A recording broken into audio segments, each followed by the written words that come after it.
Today, I want to give you guys as unbiased a review as possible between these two cars. What it means to own a S550 versus a Fox body. Both scratch a different itch. Heck the drip, check the tag, stay fresh with the drag swag. Hoodies, hang, shirt so clean, run the streets, rep the scene. Check us out on Etsy, the drag swag.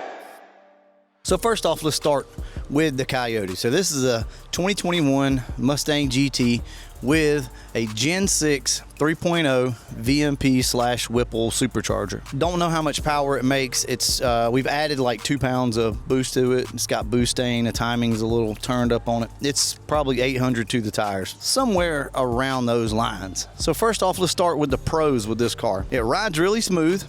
It makes really good power. The 10-speed transmission is pretty good, not without its flaws though. We'll talk about that later. This is a car I'm gonna get in early in the morning when I've got to go to work, leave the house at 5 a.m. I'm gonna drive this if I'm gonna drive a Mustang to work. I feel like I can go across country with this thing. So this would be more of my everyday car here. But trust me, it makes extremely good power. Now over here, this is my 1989 LX. Although it looks like a Cobra or maybe a GT to some of you. This is not. It's an LX. It's got a 393 stroker, which started life from a 351 block. I didn't build this. I actually bought this engine, but I do have most of the specs on it. It's got a solid roller camshaft in it. I can never remember the heads. Anyway, it's got a big set of heads that have been hogged out, carbureted, as you can see, with a Terminator X controlling the timing. And as you can see here, it's got a little TPS sensor so it can tell you your throttle position and all that. So you kind of get the best of both worlds in a sense if you like carburetors, but there's maybe a safety side that you can appreciate with the EFI cars, meaning if it runs hot, you know, it can pull timing, or if it runs too lean, it can pull so much timing out that the car doesn't run good. So my point in saying all that is you got safety measures in here, but that's kind of beside the point. Let's get back to the rest of the car. It's got a set of 410 gears. So you think, well, there you go. See, it's not going to be a good street car with 410s. Well, actually, yeah, it would be even with a 5-speed, but this has a 6-speed transmission in it. Other than that, it's a pretty simple setup. It doesn't have a roll cage in it, nothing crazy like that. But this car, on the other hand, is loud. The cam chops like hell. You know, it smells like raw gas. It doesn't ride the best, and it doesn't drive the best. That's not the car I'm gonna get in at 5 o'clock in the morning and drive to work. I'm just gonna be honest with you. These are different cars. I think we need to take some time and really hash out the differences between these cars. And there again, the itches that they scratch. They are different, but they both serve a purpose. Check this out. So let's go ahead and talk about what I don't like about the 21. The engine's noisy. So you would think, okay, well, that's a pretty quiet engine, but it's not. Now some are, but my engine is just a noisy Coyote. That's just the way it is. It was that way the day that I bought it. And now with the supercharger, it's kind of worse. It makes a noise on the inside of the car that I do not like. It actually unnerves me a little bit, but there's nothing wrong with it. It's just the sound of the supercharger and it kind of coming through the firewall there. And also, since we don't have the hood liner here, car's only got 30,000 miles on it.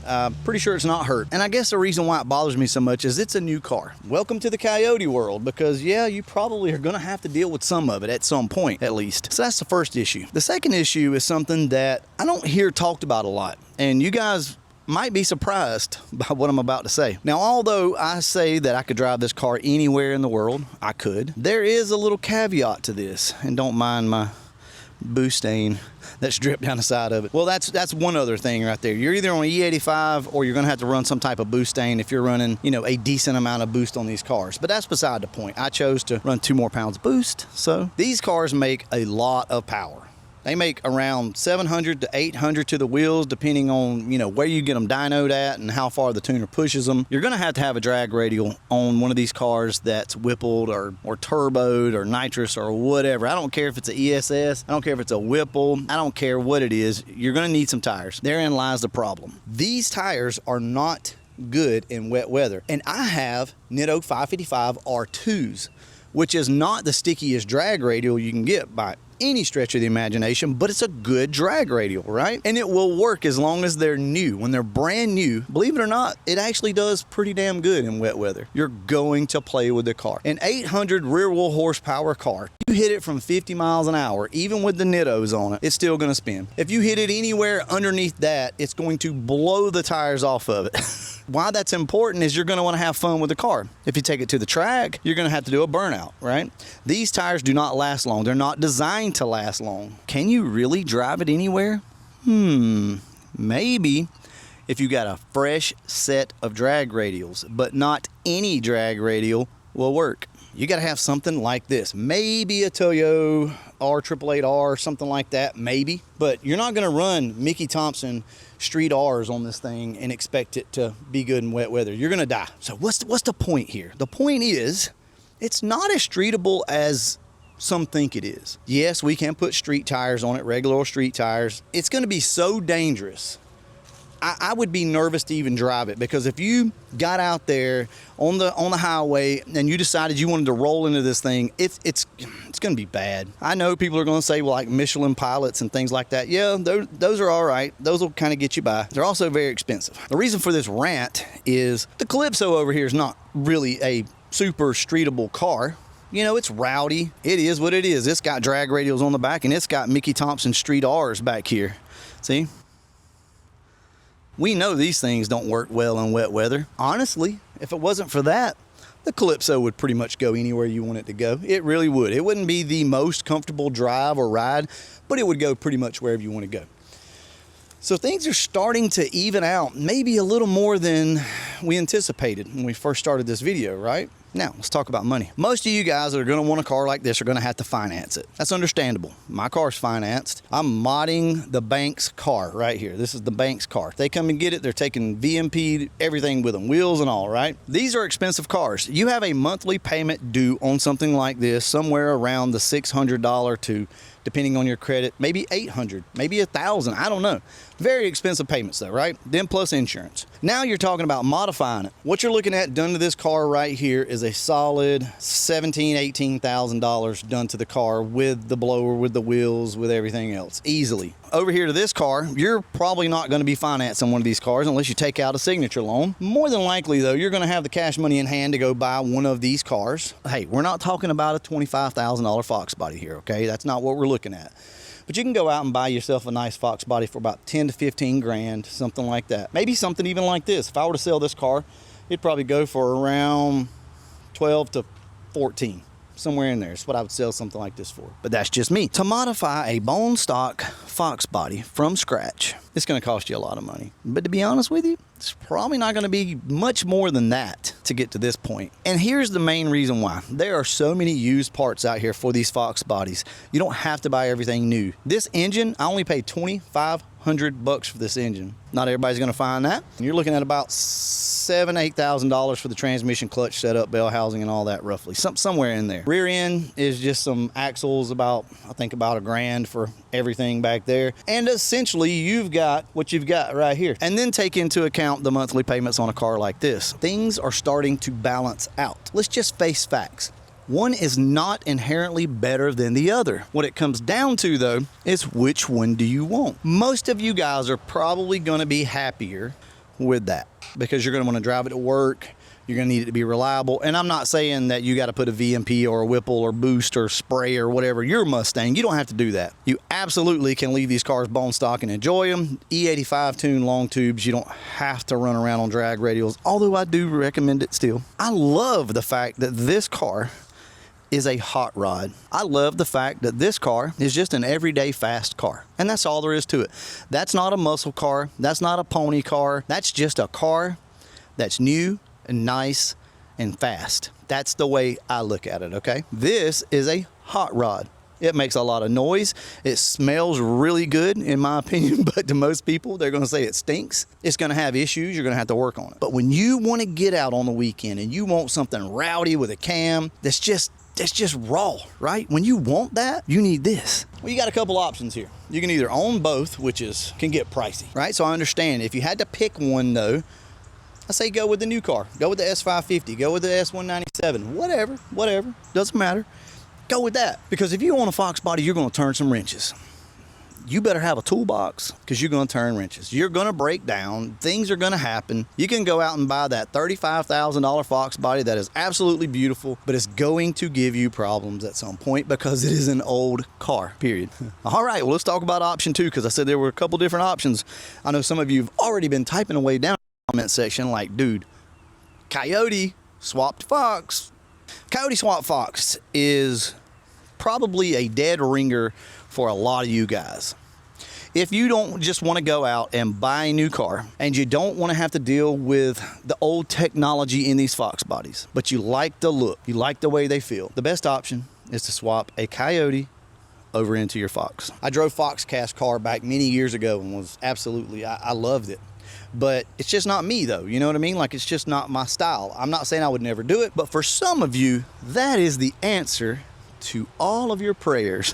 You get the reliability factor and the non-stinky factor of the Coyote dropped into the Fox, and they actually fit pretty good.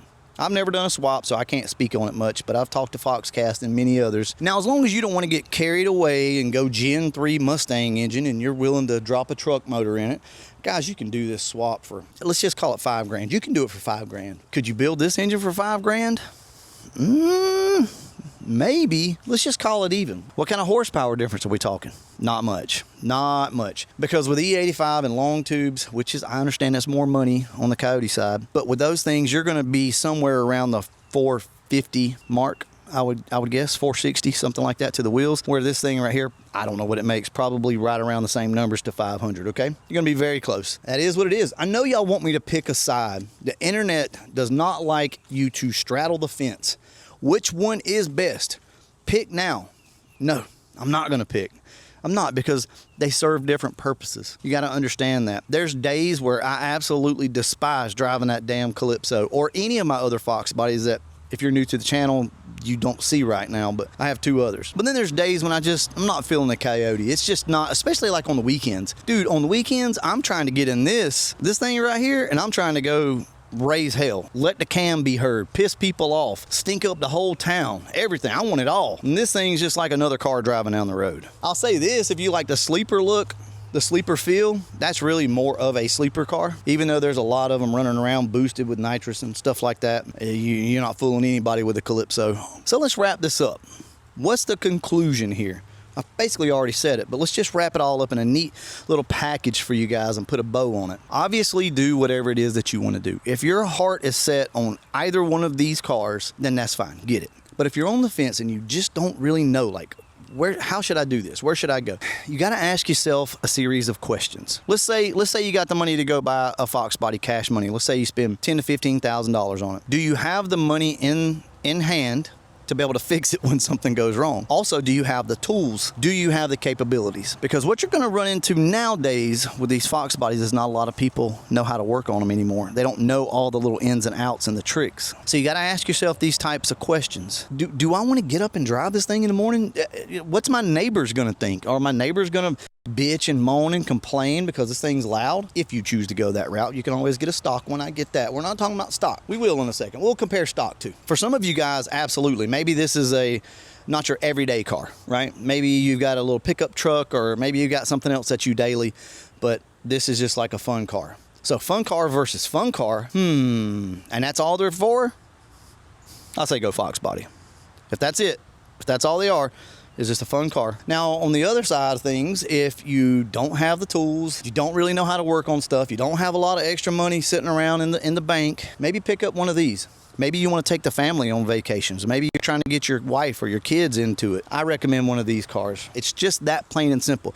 You have to decide what you're capable of. You need to know you before you go make a purchase like this, okay? So what if I get a stock Fox body, bone stock? You guys aren't going to want to hear this. Stay away from a stock Fox body if you're looking for something to drive and not have problems with. Does that sound crazy? I feel like that sounds crazy, but hear me out. Some of you might get lucky and you may get a really nice one that it just runs good. Guys, I have seen more problems with these cars in the past 5-6 years than ever before, which is, you know, kind of obvious. That's just the nature of progression, I guess. Components are failing in these cars every day. I just don't know if that's the right decision for some of you guys. Like, you got to be a special person to go pay the money that someone wants for a nice, pristine, stock Fox body that's never been touched. Ooh, I don't think I could do that.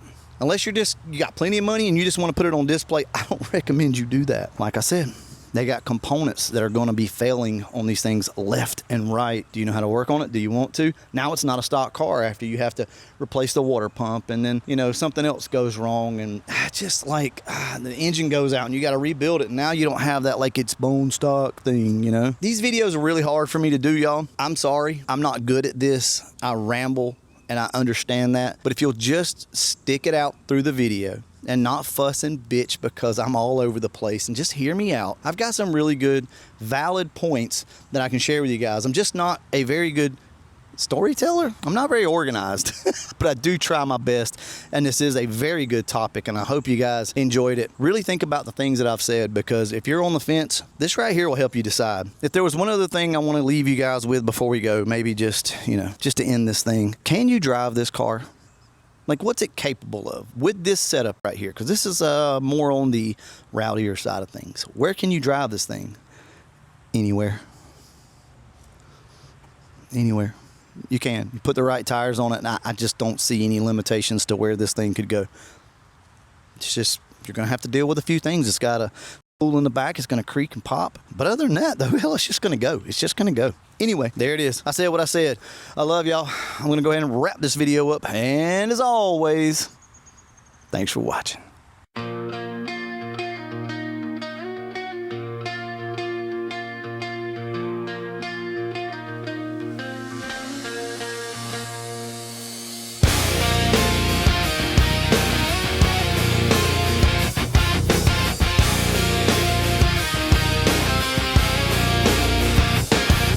Alarm clock, war cry, steel toes on. 9 to 5 grind just drags me on. Calloused hands, another shift's begun. But the night belongs to the other one. Wrenches bleed in a cold lit bay. Cameras roll but the bills don't pay. Dreams in gear but I'm running. Time's the fuel that I can't control. Clock and burn out, still I fight the day. Build a dream but the price won't fade. Family waiting, I'm torn into this life I live is a war I choose. Yeah, it's a war I choose. Yeah. Kids asleep while I chase the light. Upload a soul at 3 a.m. midnight. Rust and fire, gasoline veins. Every passion cuts, but it feeds the pain. Eyes are hollow, but the will won't break. Sacrifice more than I can take. Struggling hard just to make it right, but I'll bleed for both in the dead of night. Clock and burn out, still I fight the day. Build a dream, but the price won't fade. Family waiting, I'm torn into this life I live is a war I choose. Yeah, it's a war I choose. Yeah, it's a war I choose. Yeah.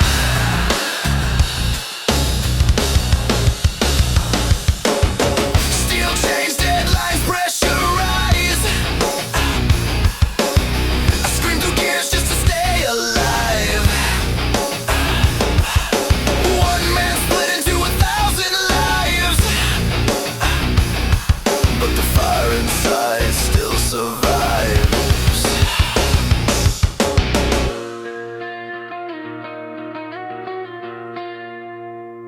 Clock and burn out, still I fight the day. Sacrifice time, but I won't decay.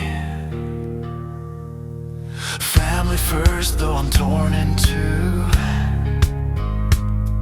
This life I live is a war I choose.